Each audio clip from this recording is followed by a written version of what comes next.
الحمد لله رب العالمين والصلاة والسلام على سيدنا محمد وعلى آله وأصحابه أجمعين أما بعد قال الله تعالى في القرآن العظيم والفرقان الحميد أعوذ بالله من الشيطان الرجيم بسم الله الرحمن الرحيم وما آتاكم الرسول فخذوه وما نهاكم عنه فانتهوا صدق الله العلي العظيم. எல்லா புகழும் அல்லாஹ் ஜல்லஷானஹு தஆலா ஒருவனுக்கே உரித்தாகட்டுமாக. அல்லாஹ்வின் அன்பும் அருளும் சத்திய தூதர் சன்மார்க்க போதகர் ஹஜ்ரத் முஹம்மதுர் ரசூலுல்லாஹ் ஸல்லல்லாஹு அலைஹி வஸல்லம் அவர்களின் மீதும் அவர்களின் வழிமுறையை வழுவாது நடுவாது பின்பற்றி வாழ்ந்து மறைந்த உத்தம சத்திய சஹாபாக்கள் தாபீன்கள் தபா தாபீன்கள் மீதும் குறிப்பாக இந்த மீலாது தொடர் சொற்பொழிவு நிகழ்வில் அமர்ந்திருக்கிற தங்களுடைய இல்லங்களிலும் நிறுவனங்களிலும் இருந்து இந்த உரைகளை செவிமடுத்துக் கொண்டிருக்கக்கூடிய நம் எல்வேர்களின் மீதும் நீங்கா நிலவட்டமாக ஆமீன். அன்பிற்குரிய அல்லாஹ்வின் நல்லடியார்களே,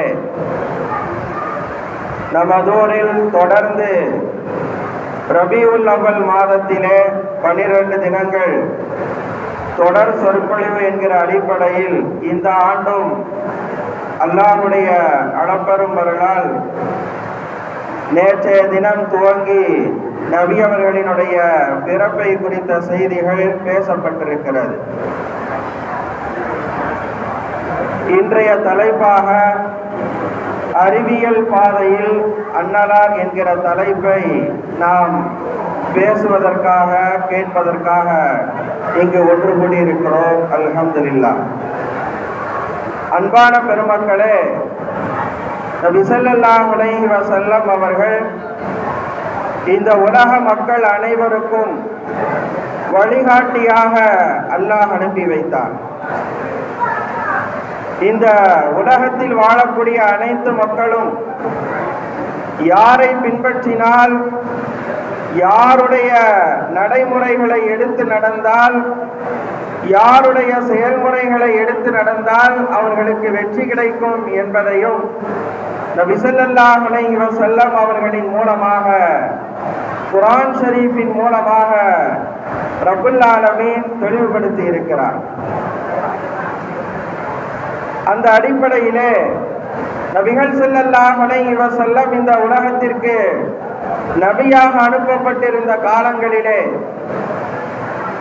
கியாமத் நாள் வரைக்கும் மக்களுக்கு ஏற்படக்கூடிய, மக்களுடைய வாழ்க்கையிலே அவர்கள் சந்திக்கக்கூடிய பல்வேறு செய்திகளை நபி ஸல்லல்லாஹு அலைஹி வஸல்லம் அவர்கள் இந்த சமூகத்திற்கு வழிகாட்டியாக, இந்த சமூகத்தை வழிநடத்தக்கூடிய மிகப்பெரிய தூதராக இருந்து மக்களுக்கு சொல்லி சென்றிருக்கிறார்கள். நாம் யோசிக்க கடமைப்பட்டிருக்கிறோம்.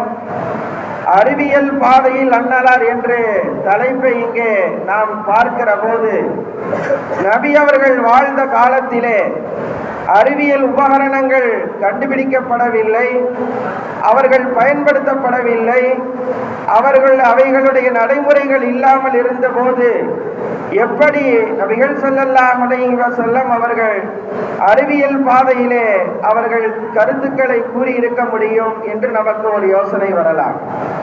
நாம் சார்ந்திருக்கக்கூடிய இந்த இஸ்லாமிய மார்க்கத்தினுடைய தனிச்சிறப்பு என்னவென்று சொன்னால், ஒரு மனிதனுக்கு தேவையான முக்காலத்திற்கும் தேவையான செய்திகளை தரக்கூடிய மார்க்கமாக நம்முடைய இஸ்லாமிய மார்க்கம் அமைந்திருக்கிறது.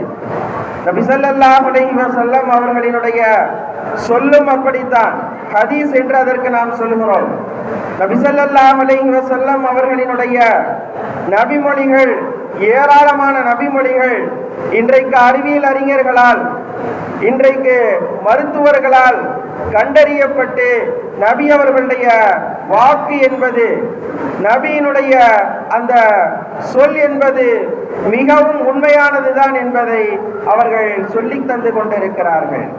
எனவே நபி ஸல்லல்லாஹு அலைஹி வஸல்லம் அவர்கள் வாழ்ந்த காலத்திலே மருத்துவ உயர் சிகிச்சைகளோ அதே போன்று அறிவியல் உபகரணங்களோ இல்லாத காலத்திலும் தூரநோக்கு சிந்தனையோடு ரப்புல் ஆலமீனிடமிருந்து அவர்களுக்கு பெறப்பட்ட அருளப்பட்ட அந்த வஹியை மக்களுக்கு நேர்வழி என்கிற பெயரிலே சொன்னதோடு மட்டுமல்லாமல் அறிவியல் சார்ந்த தத்துவங்களையும் கருத்துக்களையும் நபிகள் ஸல்லல்லாஹு அலைஹி வஸல்லம் அவர்கள் சொல்லி சென்று இருக்கிறார்கள் என்பதை நபிமொழிகளை நாம் படிக்கிற போது நம்மால் புரிந்து கொள்ள முடிகிறது. பல்வேறு நபிமொழிகள் காண கிடைக்கிறது. ஒரு சில நபிமொழிகளை மட்டும் இன்ஷா அல்லாஹ் குறிப்பிட்ட நேரத்திற்குள் சொல்லி, அதில் விஞ்ஞானத்தினுடைய செய்திகள், மருத்துவத்துறையினுடைய செய்திகள் எப்படி நபி அவர்களின் மூலமாக நம் சமூகத்திற்கு சொல்லப்பட்டிருக்கிறது, உலக மக்களுக்கு சொல்லப்பட்டிருக்கிறது என்பதை இன்ஷா அல்லாஹ் நாம் புரிந்து கொள்வதற்கு உதவியாக இருக்கும். நபி அவர்கள் ஒரு நபிமொழியிலே சொன்னார்கள், குல்லு இப்னி ஆதம் யஅகுலுஹு துராப். குல்லு இப்னி ஆதம், ஆதமுடைய மகனுடைய உடலின் அனைத்து பகுதிகளையும் யஅகுலுஹு துராப், மண் அதை சாப்பிட்டு விடுகிறது. ஒரு மனிதர் உலகத்திலே வாழுகிறார். அவருக்கு அல்லாஹ் எழுதிய தவணை வருகிற போது, அல்லாஹ் விதித்த அந்த நேரம் வருகிற போது அவர் மரணமடைகிறார். மரணமடைந்தவுடன் அந்த மனிதரை குளிப்பாட்டி கஃனிட்டு அவருக்காக இறுதி தொழுகையை நாம் செய்து மண்ணிலே கொண்டு வந்து அவர்களை நாம் அடக்கம் செய்து விடுகிறோம். இதுதான் நம்முடைய வேலை, நம்முடைய பணி முடிந்து விடுகிறது. ஆனால் ரப்புல் ஆலமீன் அல்லாஹ் ஜல்லஷானஹு தஆலா இந்த உலகத்திலே நாம் வாழ்ந்ததற்கான அடையாளமாக நாம் மண்ணிலே வைக்கப்பட்டதற்கு பின்னர் நம்முடைய உடலில் இருக்கக்கூடிய அனைத்து பகுதிகளையும் மண் என்பது சாப்பிட்டு விடும். பிறகு எப்படி நாளை மறுமையிலே அவர்கள் எழுப்பப்படுவார்கள் என்றால், அதற்கு ஒவ்வொரு மனிதர்கள் வாழ்ந்ததற்கும் அத்தாட்சியாக ஒவ்வொரு மனிதனுடைய முதுகந்தண்டினுடைய அந்த கடைசி பகுதியிலே ஒரு சிறிய ஒரு பகுதியை மட்டும் மண் சாப்பிடாமல் அதை விட்டு வைத்திருக்கும். அல்லாஹ் அப்படி ஒரு கட்டளையை வைத்திருக்கிறார். நம் கண்களால் அவைகளை பார்க்க முடியாது. நபி அவர்கள் அதைத்தான் சொல்கிறார்கள், குல்லு இப்னி ஆதம், ஆதமுடைய மகனுடைய உடலின் அனைத்து பகுதிகளையும் யஅகுலுஹு துராப், மண் சாப்பிட்டு விடும். ஆனால் இல்லா அஜ்பத் தம்பி. அஜ்பத் தம்புனா என்ன தெரியுமா? அந்த முதுகந்தண்டினுடைய உள்வாழ் பகுதி என்று அதற்கு தமிழிலே சொல்லப்படுகிறது. நபியவர்கள் அதைத்தான் இந்த நபிமொழியிலே சொல்கிறார்கள், மனிதனுடைய உடலினுடைய அனைத்து பகுதிகளையும் மண் சாப்பிட்டு விடும். நாம் அடக்கம் செய்ததற்கு பின்னர் ஒரு குறிப்பிட்ட காலத்திலே அந்த உடலை அங்கே கரையான்கள் மற்ற பொருட்களின் மூலமாக அல்லாஹ் அந்த உடலை நம் கண்களுக்கு தெரியாமல் ஆக்கி விடுகிறான். ஆனால் அஜ்பத் தம்பி என்று சொல்லப்படக்கூடிய அந்த உள் வாழ் பகுதி என்கிற அந்த ஒரு சிறிய உறுப்பை மட்டும் அல்லாஹ் அந்த மண்ணிலே பாதுகாப்பாக வைத்திருக்கிறான்.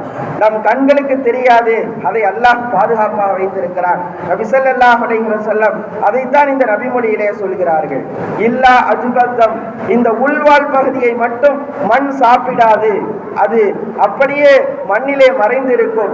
அடுத்த ஜனாசாவை நாம் வைக்கிற போது சில எலும்புக்கூடுகள் இருக்கும், அதை எடுத்து வைத்து விட்டு மீண்டும் அந்த ஜனாசாவை அடக்கி வைத்து விட்டு அடுத்த ஜனாசாவை நாம் அடக்கி விடுகிறோம். யதார்த்தமாக நிதர்சனமாக நாம் இவைகளை செய்து கொண்டே இருக்கிறோம். நபி அவர்கள் அந்த நபிமொழியிலே தொடர்ந்து சொல்கிறார்கள், ஃபீஹா ஃபீஹி ஹுலிக, அந்த உள்வாழ் பகுதி என்கிற அந்த முதுகந்தண்டினுடைய அந்த சிறிய பகுதியில் இருந்துதான் மனிதன் ஆரம்பத்திலே படைக்கப்பட்டான். அந்த முதுகந்தண்டிலே இருந்துதான் ஆணுடைய அந்த நுதுஃபா என்று சொல்லப்படக்கூடிய மரபணு என்பது வெளிப்படுகிறது. அதன் மூலமாகத்தான் குழந்தை உருவாகிறது. அதற்கு பின்னர் இப்போது அவன் வாழ்ந்து மரணமடைந்து மண்ணிலே அவனுடைய உடல் மண்கி போய் விடுகிறது. ஆனால் அந்த உள்வாழ் பகுதியை அல்லாஹ் மண்ணிலே பாதுகாப்பாக வைத்திருக்கிறான். இந்த பகுதியை வைத்துத்தான் நாளை கியாமத் நாளையிலே எல்லா மக்களுக்கும், ஒவ்வொரு ஆணுக்கும் பெண்ணுக்கும் இந்த பகுதி மண்ணிலே பாதுகாக்கப்பட்டிருக்கும்.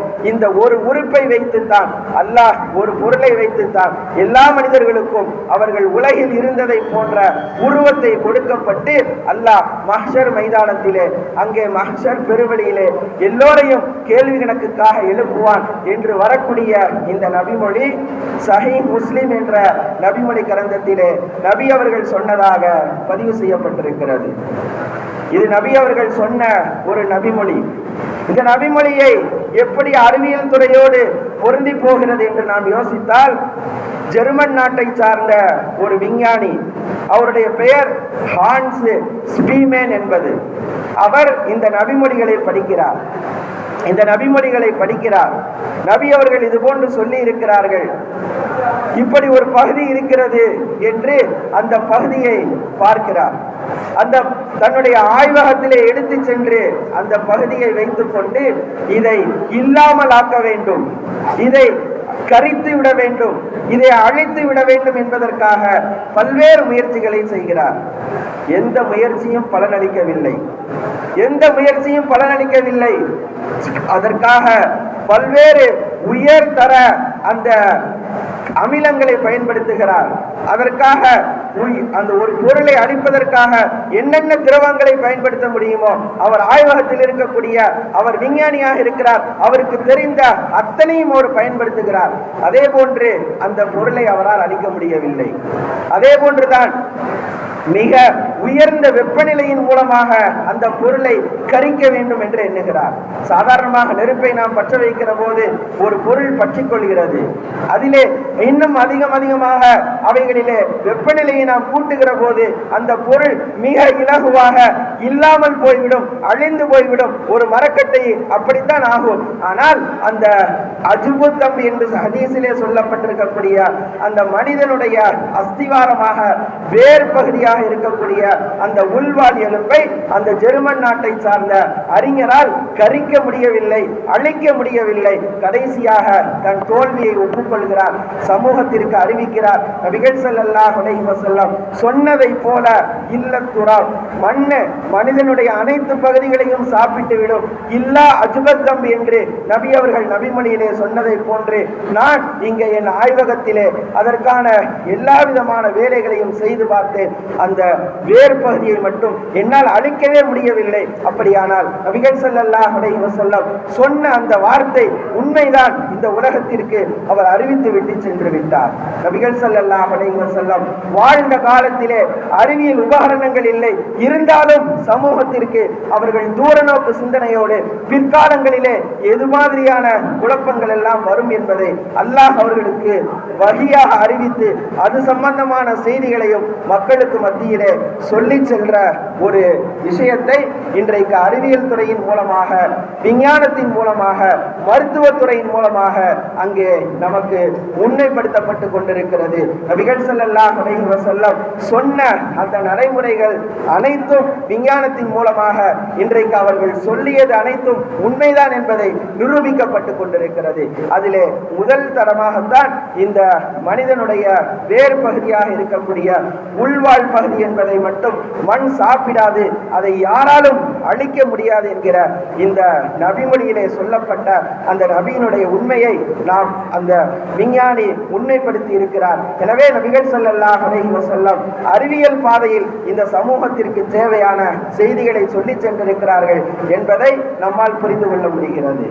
அது மாத்திரமல்ல, மனித உடலிலே இரத்த ஓட்டம் என்பது நடைபெற்று கொண்டே இருக்க வேண்டும்.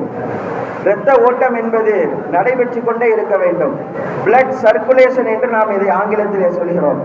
இரத்த ஓட்டம் நின்றுச்சுன்னா கிட்டத்தட்ட அவருடைய வாழ்க்கை முடிவுக்கு வந்துருச்சு அப்படின்னு தான் அர்த்தம். நபி ஸல்லல்லாஹு அலைஹி வஸல்லம் இந்த இரத்த ஓட்டம் என்பது மனித உடலிலே நடைபெற்று கொண்டே இருக்கிறது. இரத்த ஓட்டம் என்பது இயங்கிக் கொண்டே இருக்கிறது. இரத்த ஓட்டம் என்பது அது தொடர்ந்து நடைபெற்று கொண்டே இருக்கிறது. மனித உடலிலே இரத்தம் என்பது ஒரே இடத்திலே அது தேங்கி நிற்கவில்லை என்பதையும் நபிமொழிகளின் மூலமாக நமக்கு சொல்லி சென்றிருக்கிறார்கள். இன்றைக்கு விஞ்ஞானத்தின் மூலமாக சொல்லப்படுகிற பல்வேறு கருத்துக்களில் முதலாவது கருத்து, ஒரு மனிதன் ஒரு உணவுப் பொருளை சாப்பிடுகிறான். ஏதோ ஒரு உணவு, அது பிரியாணியாக இருக்கட்டும், மந்தியாக இருக்கட்டும், புலாவாக இருக்கட்டும், அல்லது ஒயிட் ரைஸாக இருக்கட்டும், எந்த சாப்பாடாக இருந்தாலும் அந்த உணவு முதலிலே இரைப்பைக்கு செல்கிறது. மனிதனுடைய அந்த இரைப்பைக்கு செல்கிறது. அந்த இரைப்பையில இருந்து மனித உடலுக்கு தேவையான அந்த சத்துக்கள், அந்த உணவுப் பொருட்களில் இருந்து எந்த சத்துக்கள் அந்த உடலுக்கு தேவையோ அவைகள் மட்டும் பிரித்தெடுக்கப்படுகிறது. நேராக அவைகள் குடலுக்கு செல்கிறது. குடலிலே இருந்து இரத்த நாளங்களுக்கு செல்கிறது. மனிதனுக்கு தேவையான அந்த சத்துக்கள் அந்த இரத்த நாளங்களிலே இருந்து உடலில் இருக்கக்கூடிய எல்லா இரத்தம் செல்லக்கூடிய இடங்களுக்கும் அந்த உணவுப் பொருட்களில் இருந்து கிடைக்கப்பட்ட அந்த சத்துக்கள் இரத்தத்தோடு சேர்ந்து கலந்து விடுகிறது. இது மனிதனுடைய உடலிலே மனிதனுடைய ஒவ்வொரு நேரமும் எந்த பொருளை நாம் சாப்பிட்டாலும், எந்த பொருளை நாம் பருகினாலும், நல்ல பொருளாக இருந்தாலும் தீய பொருளாக இருந்தாலும், அதிலிருந்து என்ன அந்த மனிதனுக்கு தேவையோ அந்த பொருட்களை எடுத்து பிரித்து அனுப்பி அவைகளை இரத்தத்தோடு சென்று போய் கலக்க செய்யக்கூடிய வேலை என்பது தொடர்ந்து நடைபெற்று கொண்டே இருக்கிறது.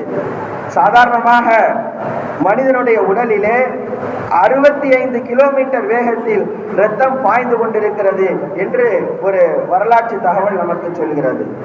நாம் யோசிக்க கடமைப்பட்டிருக்கிறோம்.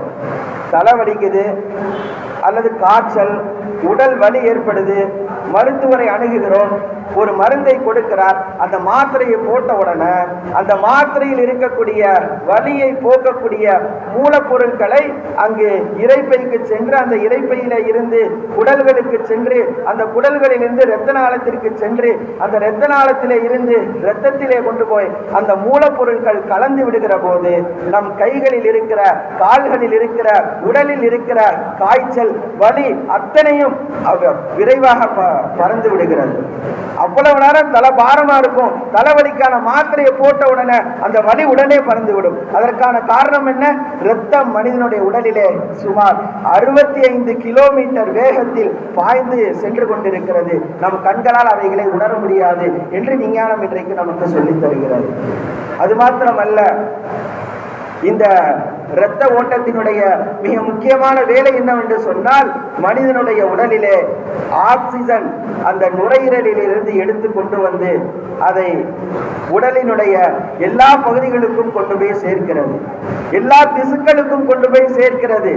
அதே போன்று திரும்பி ரிட்டர்ன் வருகிற போது கார்பன் டை ஆக்சைடு என்று சொல்லப்படக்கூடிய தேவையில்லாத அந்த காற்றை எடுத்துக்கொண்டு வந்து நம் இடது மூக்கு வழியாக அவைகளை வெளியே அனுப்பி விடுகிறது.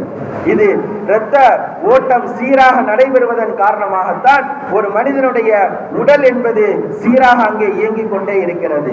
இது இப்படியே நடந்துகிட்டே இருக்கிறது. இன்றைக்கு விஞ்ஞானம் சொல்கிறது, முதலாக இந்த உலகத்திற்கு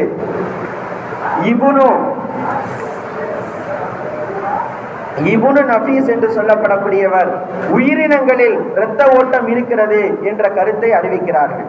உயிரினங்கள்லாம் கால்நடைகள், மற்ற எல்லாத்துலையும் இரத்த ஓட்டம் என்பது இருக்கிறது என்பது அதுவரைக்கும் பேசப்படாத பொருளாக இருக்கிறது. இந்த இப்னு நஃபீஸ் எப்போ சொன்னாருன்னு சொன்னா, குர்ஆன் ஷரீஃப் இறக்கப்பட்டதிலிருந்து 600 ஆண்டுகள் கழித்து சொல்கிறார்.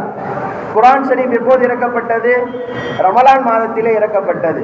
ரமலான் நோன்பு எப்போது கடமையாக்கப்பட்டது? ஹிஜ்ரி 2ஆம் ஆண்டு ரமலான் நோன்பு கடமையாக்கப்பட்டது. எவ்வளவு மைனூட்டாக நாம் சிந்திக்க கடமைப்பட்டிருக்கிறோம். ஹிஜ்ரி 2ஆம் ஆண்டு இறக்கப்பட்ட குர்ஆன் ஷரீஃபிலே ரப்புல் ஆலமீன் அங்கே அந்த குர்ஆன் இறக்கப்பட்ட காலத்திலே இருந்து 600 ஆண்டுகளுக்கு பின்னர் இப்னு நஃபீஸ் என்று சொல்லப்படக்கூடிய மனிதர் உயிரினங்களில் இரத்த ஓட்டம் இருக்கிறது என்ற கருத்தை மக்களுக்கு அறிய தருகிறார். அதற்கு பிறகு ஒரு 400 ஆண்டுகள் கடக்கிறது. 400 ஆண்டுகள் கடந்ததற்கு பின்னர் வில்லியம் ஹார்வி என்று சொல்லப்படக்கூடிய மனிதர் இதே கருத்தை மனிதர்களுடைய உடலிலும் இரத்த ஓட்டம் நடைபெறுகிறது என்ற கருத்தை மேலை நாடுகளுக்கும் அவருடைய ஆய்வை அனுப்பி வைத்து உலக நாடுகள் அத்தனைக்கும் வில்லியம் ஹார்வி என்று சொல்லப்படக்கூடிய அந்த மனிதர் இப்னு நபீஸுடைய கருத்திலிருந்து 400 ஆண்டுகளுக்கு பின்னர் அந்த கருத்தை விளக்கி சொல்கிறார். இந்த 2 பேரும் சொன்ன கருத்தை நபிகள் ஸல்லல்லாஹு அலைஹி வஸல்லம் ஒரே ஒரு நபி மொழியிலே நமக்கு ரத்தின சுருக்கமாக சொல்லி சென்றிருக்கிறார்கள். முஸ்லிம் ஷரீஃபிலே வரக்கூடிய ஒரு நபிமொழி, சஹீஹுல் புகாரியிலே வரக்கூடிய ஒரு நபிமொழி, நபிகள் ஸல்லல்லாஹு அலைஹி வஸல்லம் பள்ளிவாசலிலே அமர்ந்து பேசிக் கொண்டிருந்தார்கள். ஒரு பெண்ணோடு பேசிக் கொண்டிருந்தார்கள். அந்த வழியாக 2 அன்சாரி சஹாபிகள் வந்தார்கள். 2 அன்சாரி சஹாபிகள் வந்தார்கள். வந்த உடனே அந்த இடத்தை கிராஸ் பண்ணும்போது அந்த ஹதீஸிலே வருகிறது, ஃபனலரா இலா ரசூலில்லாஹி ஸல்லல்லாஹு அலைஹி வஸல்லம். அந்த 2 சஹாபாக்களும் நபி ஸல்லல்லாஹு அலைஹி வஸல்லம் அவர்களை பார்த்தார்கள். பார்த்துட்டு அங்கிருந்து கிளம்புறாங்க. கிளம்பும் போது நபி அவர்கள் சொன்னார்கள், ஃபதஆலயா ஃபதஆலயா, எப்பா 2 பேரும் இங்க வாங்கன்னு சொன்னாங்க. ஃபதஆலயா, நீங்க 2 பேரும் இங்க வாங்கன்னு சொன்னாங்க. வந்த உடனே அந்த பெண்ணை காட்டி சொன்னார்கள், இன்னஹா சஃபியா பின்த் ஹுய் என்பவருடைய மகள் சஃபியா, இது வேறு எந்த பெண்ணும் அல்ல, என் மனைவி சஃபியா என்று நபிகள் ஸல்லல்லாஹு அலைஹி வஸல்லம் அந்த 2 சஹாபாக்களுக்கும் சொன்னபோது அந்த 2 சஹாபிகளும் சொன்னார்கள், சுபஹானல்லாஹ் அன்த யா ரசூலல்லாஹ், யா ரசூலுல்லாஹ் உங்களை போய் நாங்க தப்பா நினைச்சுக்குவோம், வேற யாராவது இருந்தா கூட என்னதாவது நாங்க நினைச்சிட்டு போயிருப்போம். ஆனா நீங்க ஒரு பெண்ணிட்ட பேசிக்கிட்டு இருந்தீங்கன்னா அது ஒண்ணு உங்க மனைவியாக இருக்கலாம், அல்லது உங்களிடத்தில் வேறு ஏதேனும் மார்க்க சம்பந்தமாக தெளிவை பெறுவதற்காக வந்திருக்கலாம். உங்களை போய் நாங்க தப்பா நினைப்போமா என்று அந்த வார்த்தையை சொன்ன போது நபிகள் ஸல்லல்லாஹு அலைஹி வஸல்லம் சொன்னார்கள், நாம் கவனிக்க வேண்டிய செய்தி இதுதான், இன்ன ஷைத்தான யஜ்ரி மினல் இன்சான் மஜ்ரத் தமி. நீங்க 2 பேரும் நல்லவங்க தான், உங்களோட ஒரு ஷைத்தான் இருக்கிறான்ல, அந்த ஷைத்தான் சும்மா இருக்க மாட்டான். கடந்து போகும்போது நீங்க போயிருவீங்க. அந்த இடத்தை கடந்து போனதுக்கு அப்புறம் ரசூலுல்லாஹ் ஒரு பெண்ணோட பேசிக்கிட்டு இருந்தாங்களே, அது யாராக இருக்கும் என்ற உங்களுடைய உள்ளங்களிலே ஷைத்தான் தீய எண்ணங்களை விதைக்க கூடும் என்று நபிகள் ஸல்லல்லாஹு அலைஹி வஸல்லம் அவர்கள் அங்கே சொன்னார்கள். வஇன்னி ஹஷீது ஐயல்கா வ அன்ஃபி அன்ஃபுசிகுமா ஷையா, உங்கள் 2 பேருடைய உள்ளத்திலும் ஷைத்தான் ஏதேனும் தவறான சிந்தனைகளை அங்கே விதைத்து விடக்கூடாது என்பதற்காகத்தான் நான் சொன்னேன் என்று அந்த நபிமொழி நிறைவு பெறுகிறது. நாம் கவனிக்க வேண்டிய செய்தி, நபி அவர்கள் சொன்னார்கள், இன்ன ஷைத்தான யஜ்ரி மினல் இன்சானி மஜ்ரத் தமி, மனிதனுடைய இரத்த நாளங்கள், ரத்தம் எங்கெல்லாம் ஓடுகிறதோ, எங்கெல்லாம் ஓடுது, கண்ணுக்கு உள்ள மட்டும்தான் ரத்தம் ஓடலாம், இது எல்லா பகுதியிலும் கை அறுத்தா ரத்தம் வரும், உடல்ல மேல தலையில அறுத்தா ரத்தம் வரும், கீழே அடிபட்டா ரத்தம் வரும், எல்லா இடங்களிலும் வரும். கண்ணுக்கு உள்பகுதி மட்டும்தான் ரத்தம் ஓடாத பகுதியாக மனிதனுடைய உடலிலே இருக்கிறது. அந்த பகுதியை தவிர உடலின் எல்லா பகுதிகளிலும் இரத்த ஓட்டம் இருக்கிறது. எப்படி இந்த இரத்த ஓட்டம் எல்லா இடங்களிலும் இருக்கிறதோ அதே போன்று ஷைத்தானும் உன் உடலினுடைய எல்லா பகுதியிலும் இருக்கிறான். நீங்க 2 பேரும் அவரா, நீங்க 2 பேரும் பார்த்துட்டீங்கல்ல, உங்க இந்த பார்வையின் மூலமாக ஷைத்தான் உங்களுடைய உள்ளங்களிலே தீய எண்ணத்தை விதைத்து விடக்கூடாது என்பதற்காகத்தான் நான் அருகிலே கூப்பிட்டு சொன்னேன் என்று நபி அவர்கள் சொன்ன அந்த நபிமொழியிலே நபி அவர்கள் சொன்னார்கள், அந்த ஷைத்தான் என்பவன் உங்களுடைய இரத்தம் ஓடக்கூடிய எல்லா இடங்களிலும் அவனும் ஓடிக்கொண்டிருக்கிறான். எனவே உடலினுடைய இயக்கத்திலே இரத்த ஓட்டம் என்பது முக்கிய பங்கை வகிக்கிறது என்கிற அந்த கருத்தை நபிகள் ஸல்லல்லாஹு அலைஹி வஸல்லம் இந்த நபிமொழியின் வாயிலாக 1500 ஆண்டுகளுக்கு முன்னரே சொல்லி சென்றிருக்கிறார்கள் என்கிற கருத்தையும் நாம் கவனத்திலே கொள்ள கடமைப்பட்டிருக்கிறோம். நபிகள் ஸல்லல்லாஹு அலைஹி வஸல்லம் அவர்கள் வாழ்ந்த காலத்திலே குறுகிய காலமாக இருந்தாலும் சமூகத்திற்கு தேவையான, அதே போன்று உலகத்தினுடைய எல்லா காலங்களுக்கும் எல்லா சூழல்களுக்கும் ஏற்ப என்ன நடைமுறைகள், என்ன தேவைகள் எதிர்காலங்களிலே ஏற்படுமோ அவைகள் அத்தனையும் அவர்கள் கவனத்திலே கொண்டு அல்லாஹ்விடமிருந்து தங்களுக்கு அறிவிக்கப்பட்ட அந்த வஹீயினுடைய உதவியின் காரணமாக அறிவியல் கருத்துக்களையும் சார்ந்துதான் என்ற சமூகத்திற்கு அவர்கள் சொல்லி சென்றிருக்கிறார்கள். அவர்கள் சொல்லுகிற போது அறிவியல் துறை என்று ஒரு துறை இல்லை. ஆனால் நபி அவர்கள் சொன்ன நபி அவர்களுடைய நடைமுறைகள் அத்தனையும் இன்றைக்கு ஆராய்ச்சி செய்யப்பட்டு விஞ்ஞானத்தின் மூலமாக நபி அவர்கள் சொல்லிய எல்லா செய்திகளும் இன்றைக்கு விஞ்ஞான பூர்வமாக அவர்கள் மனித சமூகத்திற்கு நலம் பயக்கக்கூடிய செய்திகளாக, மனித சமூகத்திற்கு நன்மை பயக்கக்கூடிய செய்திகளாகத்தான் இருக்கிறது என்பதை அறிவியல் துறை சார்ந்தவர்களும் மருத்துவத்துறை சார்ந்தவர்களும் அந்தந்த துறை சார்ந்தவர்கள் நமக்கு சொல்லிக் கொண்டிருக்கிறார்கள் என்கிற செய்தியையும் நாம் கவனத்தில் கொள்ள கடமைப்பட்டிருக்கிறோம். எனவே நபி அவர்களுடைய நடைமுறைகளுக்கு நாம் முக்கியத்துவம் கொடுக்க வேண்டும். அவர்கள் சொல்லிய அந்த செயல் வடிவங்களுக்கு, அவர்களுடைய நடைமுறைகளுக்கு நாம் செயல் வடிவம் கொடுக்க ஆரம்பித்து விட்டால் ஏராளமான நோய்களிலே இருந்து நம்மை நாம் பாதுகாக்க முடியும் என்பதற்கு மருத்துவ உலகம் இன்றைக்கு சான்றாக இருந்து கொண்டிருக்கிறது. அதே போன்றுதான் நபி அவர்கள் சொன்ன ஒரு நபிமொழி, தூங்குகிற போது வலதுபுறமாக ஒருக்கணித்து படுக்க வேண்டும், வலதுபுறமாக ஒருக்கணித்து படுக்க வேண்டும் என்று நபிகள் ஸல்லல்லாஹு அலைஹி வஸல்லம் நபிமொழியிலே சொல்லி இருக்கிறார்கள். புகாரிலே வரக்கூடிய ஒரு நபிமொழி, நபி அவர்கள் சொன்னார்கள், இதா அதைத மல்ஜஅக, இதா அதைத மல்ஜஅக, உன்னுடைய படுக்கும் இடத்திற்கு நீ வந்தால் ஃபதவல்ல, நீ ஒது செய்து கொள், உது அகலி சலாத்தி, தொழுகைக்காக எப்படி நீ ஒது செய்வாயோ அதே போன்று ஒது செய்து கொண்டு நீ தூங்கு. சும்ம பின்பு இந்த தஜி, நீ ஒருக்கணித்து படுத்துக்கொள், அலா ஷிக்கி கல் ஐமன், உன் வலதுபுறமாக நீ ஒருக்கணித்து படுத்து தூங்கு என்பதை நபிகள் ஸல்லல்லாஹு அலைஹி வஸல்லம் நமக்கு நபிமொழியிலே சொல்லி தந்திருக்கிறார்கள். புகாரி ஷரீஃபிலே இந்த நபிமொழி இடம்பெற்றிருக்கிறது. அது மட்டுமல்ல, நபி அவர்களுடைய இன்னொரு நபிமொழியும் இருக்கிறது. கான ரசூலுல்லாஹி ஸல்லல்லாஹு அலைஹி வஸல்லம் இதா ஆவா இலா ஃபிராஷி, தன்னுடைய படுக்கை விரிப்பின் பக்கம் அவர்கள் ஒதுங்கினார்கள் என்று சொன்னால் நாம அலா ஷிக்கிஹில் ஐமன், வலதுபுறமாக ஒருக்கணித்து படுப்பார்கள் என்கிற செய்தியும் புகாரி ஷரீஃபிலே பதிவு செய்யப்பட்டிருக்கிறது. இப்ப இதுல விஞ்ஞானத்தினுடைய கருத்து என்ன என்று நாம் சொன்னால், ஏன் நபி அவர்கள் வலதுபுறமாக ஒருக்கணித்து படுப்பதை அங்கே தேர்ந்தெடுத்தார்கள் என்றால், மனிதனுடைய தூக்கத்துடைய நேரத்திலே ஸ்லீப் அப்னோவா என்று சொல்லப்படக்கூடிய தூக்கத்தில் சில நேரங்களில் மூச்சு திணறல் என்பது ஒரு மனிதனுக்கு ஏற்படுவதற்கு வாய்ப்பு இருக்கிறது. ஒரு மனிதனுடைய மூச்சு என்பது 24 மணி நேரமும் தொடர்ந்து இயங்கிக் கொண்டே இருக்க வேண்டும். வலது மூக்கில இருந்து சுத்தமான காற்று உள்ளே சென்று கொண்டிருக்கிறது, இடது மூக்கில இருந்து அசுத்தமான காற்று வெளியே வந்து கொண்டிருக்கிறது. இது 24 மணி நேரமும் நடந்து கொண்டே இருக்க வேண்டும். இந்த மூச்சு திணறல் ஏற்பட்டது என்று சொன்னால் அவன் உயிருக்கு ஆபத்து ஏற்பட்டுவிடும். இந்த மூச்சு திணறல் ஏற்படாமல் ஸ்லீப் அப்னோவா என்று சொல்லப்படக்கூடிய நோய் வராமல் தடுக்க வேண்டும் என்றால் மருத்துவர்கள், இன்றைக்கு அறிஞர்கள், மருத்துவ உலகம் சொல்கிறது, வலதுபுறமாக ஒருக்கணித்து படுக்கிற போது அவனுடைய மூச்சிலே எந்த விதமான இடையூறும் ஏற்படாமல் இருப்பதற்கான ஒரு வாய்ப்பு அங்கே இருக்கிறது. பெரும்பாலும் வலதுபுறத்தில் ஒருக்கணித்து படுக்கக்கூடியவர்களுக்கு ஸ்லீப் அப்னோவா என்று சொல்லப்படக்கூடிய இந்த தூக்கத்தில் ஏற்படக்கூடிய மூச்சு திணறல் ஏற்படுவதில்லை என்பதை மருத்துவ உலகம் இன்றைக்கு சொல்லி இருக்கிறது.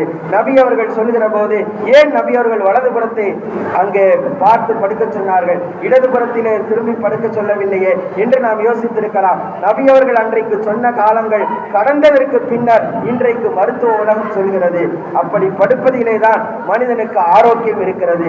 இன்னமும் சொல்ல போனால் குரட்டை என்கிற அந்த நோய் என்பது இந்த வலதுபுறம் ஒருக்கணித்து படுப்பவர்களுக்கு 99% ஏற்படாமல் இருக்கும் என்பதையும் மருத்துவ உலகம் இன்றைக்கு சொல்லித் தருகிறது. குரட்டையின் காரணமாக தானும் நிம்மதியாக தூங்க முடியாது, பக்கத்தில் இருப்பவர்களையும் நிம்மதியாக தூங்க முடியாது. அது மிகப்பெரிய ஒரு நோய். அந்த நோய்க்கு நபி அவர்கள் சொன்ன வலதுபுறமாக ஒருக்கணித்து படுப்பதிலே அங்கே ஒரு வழிமுறை இருக்கிறது என்பதை நாம் பார்க்கிற போது நபிகள் ஸல்லல்லாஹு அலைஹி வஸல்லம் அறிவியல் பாதையிலே இந்த சமூகத்திற்கு தேவையான செய்திகளை அன்றைக்கே சொல்லி சென்றிருக்கிறார்கள் என்பதையும் நாம் கவனத்தில் கொள்ள கடமைப்பட்டிருக்கிறோம். அது மாத்திரமல்ல, நபி ஸல்லல்லாஹு அலைஹி வஸல்லம் ஒரு நபிமொழியிலே சொன்னார்கள், உங்களுடைய பாத்திரங்களிலே நாய் வாய் வைத்து விட்டது என்று சொன்னால் அந்த பாத்திரத்தை நாம் எப்படி சுத்தம் செய்ய வேண்டும், அது குறித்த பல்வேறு நபிமொழிகளை நமக்கு சொல்லி தந்திருக்கிறார்கள். அதுல முக்கியமாக நாம் கவனிக்க வேண்டிய ஒரு 3 நபிமொழிகள். முஸ்லிம் ஷரீஃபிலே வரக்கூடிய முதலாவது நபிமொழி, நபி அவர்கள் சொன்னார்கள், இதா வலகல் கல்பு ஃபீ இனாஇ அஹதிக்கும், உங்கள் யாரேனும் ஒருவருடைய பாத்திரத்திலே நாய் வாய் வைத்து விட்டால் ஃபல் யுரிக்குஹு, அதை கொட்டி விடுங்கள். அந்த பாத்திரத்தில் அது தண்ணியாக இருக்கட்டும், பாலாக இருக்கட்டும், உணவாக இருக்கட்டும், எதுவாக இருந்தாலும் ஃபல் யுரிக்குஹு, அந்த உணவை நீங்கள் கொட்டி விடுங்கள், கீழே கொட்டி விடுங்கள், அதை பயன்படுத்த வேண்டாம். சும்ம லியக்ஸில்ஹு, அந்த பாத்திரத்தை நீங்கள் கழுகுங்கள், சபஅ மிராரின், 7 தடவைகள் கழுகுங்கள். எத்தனை தடவை கழுகணும்? 7 தடவை கழுகுங்கள் என்று நபிகள் ஸல்லல்லாஹு அலைஹி வஸல்லம் அவர்கள் சொல்கிறார்கள். இந்த நபிமொழி முஸ்லிம் ஷரீஃபிலே வருகிறது. அதே போன்றுதான் இன்னொரு நபிமொழியிலே வருகிறது, துஹூரு இனாஇ அஹதிக்கும் இதா வலக ஃபீஹில் கல்பு, உங்களில் யாரேனும் ஒருவருடைய பாத்திரத்திலே நாய் வாய் வைத்து விட்டால் அதை சுத்தம் செய்வதற்குரிய மிக பேணுதலான முறை ஐயக்ஸிலஹு சபஅ மர்ராத்தின், 7 தடவைகள் அந்த பாத்திரத்தை கழுவுவது. அவ்லாஹுன் பித்துராப், அதுல ஒரு தடவையாவது முதல் தடவையிலே மண்ணை கொண்டு கழுவுவது சிறந்தது என்று நபி ஸல்லல்லாஹு அலைஹி வஸல்லம் சொன்னார்கள் என்று முஸ்லிம் ஷரீஃபிலே வரக்கூடிய நபிமொழியிலே வருகிறது. மூன்றாவது இன்னொரு நபிமொழி, இதா வலகல் கல்பு ஃபில் இனாஇ, உங்கள் ஒருவருடைய பாத்திரத்திலே நாய் வாய் வைத்து விட்டால் ஃபக்ஸிலூஹு சபஅ மர்ராத்தின், 7 தடவைகள் அந்த பாத்திரத்தை கழுகுங்கள். வஅஃபிலூஹு தாமினத ஃபித்துராப், 8வது முறை மண்ணை வைத்து கழுகுங்கள். இதுவும் முஸ்லிம் ஷரீஃபிலே வருகிறது. இப்ப இந்த 3 நபிமொழிகளிலும் நபி அவர்கள் சொல்ல வர்ற செய்தி என்னன்னா, ஒன்னே நாய் வாய் வைத்து விட்டால் அந்த பொருளை நீங்கள் கீழே கொட்டி விடுங்கள், ஃபல் யுரிக்குஹு, முதல்ல அதை செஞ்சிருங்க. 2வது அந்த பாத்திரத்தை 7 தடவை கழுகுங்க, இது 2வது வழிமுறை. 3வது வழிமுறை என்னன்னா, ஒன்னே முதல் தடவையில மண்ணை வச்சு கழுகுங்க, அல்லது 8வது தடவை 7 தடவை தண்ணியால் கழுகிட்டு 8வது முறை நீங்கள் அந்த பாத்திரத்தை மண்ணை வைத்து கழுகுங்கள் என்று இந்த 3 நபிமொழிகளிலிருந்தும் நபியவர்கள் நமக்கு வழிகாட்டலை கொடுக்கிறார்கள். இன்றைக்கு விஞ்ஞானத்தின் மூலமாக சொல்லப்படுகிறது, உலகத்திலே நாயினுடைய உமிழ் நீரிலே பல்வேறு விதமான கிருமிகள் இருக்கிறது. ரோட்ல நிறைய பார்க்கறோம்ல, நாக்கு தொங்க போட்டுக்கிட்டே போகும், நாக்குல இருந்து அப்படியே ஐஸ் தண்ணி வடிகிற மாதிரி அப்படியே வடியும். நமக்கு பார்வைக்கு அது உமிழ்நீராக தெரிகிறது. ஆனால் அந்த உமிழ்நீரிலே ரேபிஸ் என்று சொல்லப்படக்கூடிய மிக கொடுமையான மிக கொடிய ஒரு கிருமி என்பது அங்கே இருக்கிறது. ரேபிஸ் நோய்க்கு இன்றைக்கு வரைக்கும் மருந்து கண்டுபிடிக்கப்படவில்லை. மருந்து இல்லைன்னு சொல்ல முடியாது, எங்கேயாவது ஒரு இடத்துல இருக்கும். நம் மனிதனுடைய அறிவிற்கு உட்பட்டு ரேபிஸ் நோய்க்கு மருந்து என்பது கண்டுபிடிக்கப்படவில்லை. ஆனால் இந்த நாயினுடைய உமிழ்நீரில் இருந்து வரக்கூடிய அந்த கிருமியின் மூலமாகத்தான் ரேபிஸ் என்று சொல்லப்படக்கூடிய அந்த நோய் என்பது பரவுகிறது என்பதால் இந்த நபி ஸல்லல்லாஹு அலைஹி வஸல்லம் அவ்வாறு சொல்லி இருக்கிறார்கள் என்று விஞ்ஞானத்தின் மூலமாக சொல்லப்படுகிறது. இந்த பாத்திரத்துல வாய் வச்சது தெரியாம ஒரு மனிதர் அந்த பாத்திரத்தில் உள்ள பொருட்களையோ அல்லது அந்த பாத்திரத்தை கழுகாமல் பயன்படுத்தி விட்டால் 30 to 60 நாளைக்குள்ள அவருக்கு அந்த ரேபிஸ் நோயினுடைய அறிகுறிகளை காட்டத் தொடங்கி விடுகிறது. உடல் சோர்வு ஏற்படுகிறது, தொண்டையிலே வலி ஏற்படுகிறது, எச்சிலை கூட விழுங்க முடியாத அளவிற்கு அந்த தொண்டையிலே வலி ஏற்படுகிறது, தண்ணீரை கண்டால் பயம் ஏற்படுவது போன்ற அறிகுறிகள் எல்லாம் ரேபிஸ் நோய்க்கான அறிகுறிகளாக சொல்லப்படுகிறது. நபிகள் ஸல்லல்லாஹு அலைஹி வஸல்லம் இன்றைக்கு மருத்துவர்களால் சொல்லப்படக்கூடிய இந்த காரியத்தை தான் அன்றைக்கே சொன்னார்கள். நாய் உங்களுடைய பாத்திரத்திலே வாய் வைத்து விட்டால் அதை அப்படியே சாதாரணமாக மற்ற விலங்குகளை போன்று அதை நீங்கள் சுத்தப்படுத்தி விட வேண்டாம். 7 தடவை தண்ணீரால் சுத்தம் செய்யுங்கள். முதல் தடவை அல்லது 8வது தடவையிலே மண்ணின் மூலமாக சுத்தம் செய்யுங்கள். அதை நீங்கள் கழுகுங்கள். கழுகிவிட்டு அதற்கு பிறகு அந்த பாத்திரத்தை நீங்கள் பயன்படுத்துங்கள் என்று சொல்லி இருக்கிறார்கள். இதிலும் இன்னொரு சந்தேகம் நமக்கு ஏற்படலாம். ஏன் மண்ணை கொண்டு நபிகள் ஸல்லல்லாஹு அலைஹி வஸல்லம் சுத்தம் செய்ய சொன்னார்கள்? மண்ணை கொண்டு ஏன் சுத்தம் செய்ய சொன்னார்கள்? மண்ணிலே அப்படி என்ன இருக்கிறது என்று சொன்னால், மண்ணிலே எந்த பொருளிலும் அழிக்க முடியாத ஒரு 2 தன்மைகள், கிருமி நாசினி என்று சொல்லப்படக்கூடிய ஒரு 2 விஷயங்கள் அந்த மண்ணிலே மறைந்திருக்கிறது. டெட்ரா சைக்கிள் என்று சொல்லப்படக்கூடிய, டெட்ராலைட் என்று சொல்லப்படக்கூடிய இந்த 2 விஷயங்களும் மண்ணில் இருக்கக்கூடிய புழுதியில் தான் அது மறைந்திருக்கிறது. எப்படி ரேபிஸ் கிருமி என்பது அது மிக வீரியமானதோ, அதே போன்றுதான் அந்த பாத்திரங்களிலே அவைகள் படுகிற போது அந்த பாத்திரங்களினுடைய உள்பகுதிகளுக்கும் அவைகள் விரைவாக சென்று பரவக்கூடிய தன்மை கொண்டதாக இருக்கிறது. எனவேதான் மண்ணை நபிகள் ஸல்லல்லாஹு அலைஹி வஸல்லம் அங்கே பயன்படுத்த சொன்னது. மண்ணில் இருக்கக்கூடிய அந்த தூசிகளிலே, அந்த ஊடுருவி இருக்கக்கூடிய பாத்திரத்தில் ஊடுருவி இருக்கக்கூடிய அந்த கிருமிகளை அழிக்கக்கூடிய கிருமி நாசினியான அந்த ஆற்றல் அது மண்ணுக்குத்தான் இருக்கிறது என்பதை நபிகள் ஸல்லல்லாஹு அலைஹி வஸல்லம் அவர்கள் அன்றைக்கே கணித்து சொன்னார்கள். இன்றைக்கு அறிவியலின் மூலமாக தூசியிலே இந்த 2 தன்மைகளும் இருப்பதால் மற்ற பொருட்களின் மூலமாக என்னதான் விப்பாரை வச்சு சுத்தம் பண்ணாலும், அதுக்கு நீ எத்தனையோ லிக்விடுகள் வந்திருந்தாலும் அந்த லிக்விடுகளுக்கெல்லாம் இல்லாத ஒரு சிறப்பு தன்மை என்பது மண்ணில் இருக்கக்கூடிய அந்த புழுதியிலே தான் மறைந்திருக்கிறது. அல்லாஹ் அதற்கான அந்த கிருமி நாசினியை அந்த புழுதியிலே தான் மறைத்து வைத்திருக்கிறான் என்று விஞ்ஞானிகள் இன்றைக்கு கண்டறிந்திருக்கிறார்கள். நபிகள் ஸல்லல்லாஹு அலைஹி வஸல்லம் அதைத்தான் அன்றைக்கே சொன்னார்கள். அறிவியலுடைய வளர்ச்சி இல்லாத அந்த காலத்திலே முதலாவது தடவை அல்லது 8வது தடவை நீங்கள் மண்ணின் மூலமாக சுத்தம் செய்து அந்த பாத்திரத்தை அதற்கு பிறகு பயன்படுத்துங்கள். ரேபிஸ் என்ற நோய் வராமல் உங்களை பாதுகாத்துக் கொள்ளுங்கள் என்கிற உயிர் பாதுகாப்பை நபிகள் ஸல்லல்லாஹு அலைஹி வஸல்லம் அந்த நபிமொழிகளின் மூலமாக நமக்கு சொல்லி சென்றிருக்கிறார்கள் என்பதையும் நாம் கவனத்தில் கொள்ள கடமைப்பட்டிருக்கிறோம். அது மாத்திரமல்ல, நபிகள் ஸல்லல்லாஹு அலைஹி வஸல்லம் சொன்ன பல்வேறு நபிமொழிகள்ல இப்படியும் ஒரு நபிமொழி, சாப்பிட்டு முடிச்சதுக்கு அப்புறம் கை விரல்களை சூப்ப வேண்டும்.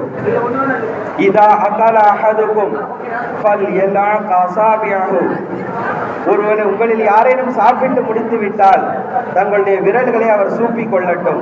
ஃபஇன்னஹு லா யத்ரி ஃபி ஐயத்திஹின் அல் பரக்கா, எந்த உணவு பருக்கையில பரக்கத்து இருக்குன்னு தெரியாது. நீங்க கையில ஒட்டி இருக்கக்கூடிய அந்த பருக்கைகளை தண்ணீரிலே கழுகிவிட்டால் உங்களுடைய உணவிலே பரக்கத்து இல்லாமல் போய்விடும். அதனால கண்டிப்பா சாப்பிட்டு முடிச்ச உடனே கை விரல்களை நீங்கள் சூப்பிக் கொள்ளுங்கள் என்று நபிகள் ஸல்லல்லாஹு அலைஹி வஸல்லம் அவர்கள் சொன்னார்கள். இன்றைக்கு மருத்துவ உலகம் சொல்கிறது, கை விரல்களை சூப்புவதன் காரணமாக மனிதனுக்கு ஏற்படக்கூடிய பல்வேறு நோய்களில் இருந்து பாதுகாக்கப்படுகிறது. கை விரல்களிலே ஒரு விதமான திரவம் என்பது சுரக்கிறது. அந்த திரவத்தின் மூலமாக மனித உடல் நாம் சாப்பிட்ட பொருள் அங்கே செரிமானமாகுவதற்கான வாய்ப்புகள் அங்கே மிகுதமாக இருக்கிறது. எனவே நபிகள் ஸல்லல்லாஹு அலைஹி வஸல்லம் சாப்பிட்டவுடன் உங்களுடைய கைகளை நீங்கள் நன்றாக சூப்பிக் கொள்ளுங்கள் என்று நபி அவர்கள் சொல்லி இருக்கிறார்கள் என்று விஞ்ஞானத்தின் மூலமாக இன்றைக்கு கண்டறியப்பட்டிருக்கிறது. நமக்கு சாதாரணமா இதை தெரியணும் அப்படின்னு சொன்னா நம்ம வீட்டில் நம்ம இதை செஞ்சு பார்க்கலாம். ஒரு குழம்பை நாம் வைக்க வேண்டும். 2 பாத்திரங்களிலே ஊற்றி ஒன்றிலே கரண்டியை போட்டு நாம் யூஸ் பண்ண வேண்டும். இன்னொன்றிலே நம்முடைய விரலை வைத்து கொஞ்ச நேரம் வைத்திருந்தோம் என்று சொன்னால் கரண்டியை போடப்பட்ட அந்த குழம்பு சீக்கிரமாக கெட்டு போவாது. மனிதனுடைய கை விரல் சிறிது நேரம் இருந்த அந்த உணவு என்பது சீக்கிரமாக கெட்டு போவதை, அந்த குழம்பு கெட்டு போவதை நாம் உணர்ந்திருக்கிறோம். காரணம் என்ன? அந்த ஈரமான பொருள் என்பது அந்த கையிலே படுகிற போது கையிலே இருந்து ஒரு விதமான அமிலம் என்பது அங்கே சுரக்கிறது. அந்த சுரக்கிற அந்த அமிலம் என்பது அந்த குழம்பை கொதிக்க வைத்து விடுகிறது. எனவே கொஞ்ச நேரத்தில் துரு துரு நாயி அது பயன்படுத்துவதற்கு சாத்தியமற்றதாக மாறி போய் விடுகிறது என்று இன்றைக்கு அறிவியலின் மூலமாக கண்டறியப்பட்டிருக்கிறது. ஆனால் நபிகள் ஸல்லல்லாஹு அலைஹி வஸல்லம் இதே கருத்தை 1448 ஆண்டுகளுக்கு முன்னரே நமக்கு தெளிவாக சொல்லி சென்று விட்டார்கள். நீங்கள் உங்கள் கை விரல்களை சூப்பி சாப்பிட்டார்கள் என்று சொன்னால் அதிலே பரக்கத் மறைந்திருக்கிறது. பல்வேறு விதமான நோய்களுக்கு அவைகள் காரணமாக நீங்குவதற்கு காரணமாக அமைகிறது. அதே போன்று ஒரு மனிதனுடைய உடலில் ஏற்படக்கூடிய அசிடிட்டி என்று சொல்லப்படக்கூடிய உடல் எரிச்சல், வயிறு எரிச்சல் போன்ற எல்லா விதமான நோய்களில் இருந்தும் அந்த திரவத்தை நாம் கைகளை சூப்புவதன் மூலமாக பாதுகாப்பு பெற முடியும் என்று சொல்லப்பட்டிருக்கிறது என்பதையும் இன்றைக்கு விஞ்ஞானிகளின் மூலமாக நமக்கு சொல்லித்தரப்பட்டிருக்கிறது. எனவே நபிகள் ஸல்லல்லாஹு அலைஹி வஸல்லம் அவர்கள் அறிவியலுடைய துறை இல்லாத காலத்திலே வாழ்ந்தாலும் இன்றைக்கு நபி அவர்களுடைய வாழ்க்கையினுடைய சொல்லப்பட்ட செய்திகள் அனைத்தையும் அறிவியல் துறை சார்ந்த அறிஞர்கள் அத்தனை பேரும் ஆய்வுகள் செய்து நபியினுடைய சொல், நபியினுடைய இந்த செயல் என்பது அது ஆரோக்கியமானதுதான், மனிதனுக்கு நல்லதை தரக்கூடியதுதான், மனிதனுக்கு உடல் ஆரோக்கியத்திற்கு தேவையான மனித சமூகத்தினுடைய ஆரோக்கியத்தை மையமாக வைத்துத்தான் சொல்லி இருக்கிறார்கள் என்கிற செய்திகளை விஞ்ஞானத்தினுடைய மருத்துவத்துறையினுடைய அத்தனை அறிஞர்களும் ஒவ்வொரு நாளுமாக கண்டுபிடித்து இந்த உலகத்துக்கு சொல்லிக் கொண்டே இருக்கிறார்கள். இவைகள் அனைத்தையும் ரத்தின சுருக்கமாக அல்லாஹ் குர்ஆனிலே சொல்லிவிட்டார். வமா ஆத்தாக்குமுர் ரசூல் ஃபஹுதூஹு. அல்லாஹ்வின் தூதர் உங்களுக்கு எதை சொல்கிறார்களோ அதை நீங்கள் பற்றி பிடித்துக் கொள்ளுங்கள். வமா நஹாக்கும் அன்ஹு ஃபன்தஹு. நபி ஒரு காரியத்தை தடுத்து விட்டால் அதை செய்யாதீர்கள். காரணம், அதிலே 1000 நன்மைகள் என்பது இருக்கும். அது விஞ்ஞான ரீதியாக மருத்துவ ரீதியாக நபிகள் ஸல்லல்லாஹு அலைஹி வஸல்லம் தூர நோக்கு சிந்தனையோடு தான் அங்கே சொல்லி இருப்பார்கள். எனவே அதை சாதாரணமாக கருதாதீர்கள். நபியினுடைய வழிகாட்டுதல்களை எடுத்து நடங்கள், தடுத்தல்களை தவிர்த்து நடங்கள். உங்கள் வாழ்க்கையிலே ஆரோக்கியமும் நிம்மதியும் எல்லா விதமான பரக்கத்துகளும் கிடைக்கும் என்பதை அல்லாஹ் இந்த வசனத்தின் மூலமாக சொல்லித் தருகிறார். எல்லாம் வல்ல அல்லாஹ் ஜல்ல ஷானஹு தஆலா நபி அவர்களுடைய நடைமுறைகளை நாம் நம்முடைய வாழ்க்கையில ஏவல்களை எடுத்து நடப்பதற்கும் விலக்கல்களை தவிர்த்து நடந்து ஆரோக்கியத்தையும் இன்பத்தையும் எல்லா விதமான நோய்களில் இருந்தும் நாமும் நம்முடைய சந்ததிகளும் பாதுகாப்பு பெறுவதற்கான நல்ல பாக்கியத்தை ரப்புல் ஆலமீன் நமக்கும் நம்முடைய சந்ததிகளுக்கும் தந்தருள்வானாக. ஆமீன். வாஹிரு தஅவானா அனில் ஹம்துலில்லாஹி ரப்பில் ஆலமீன்.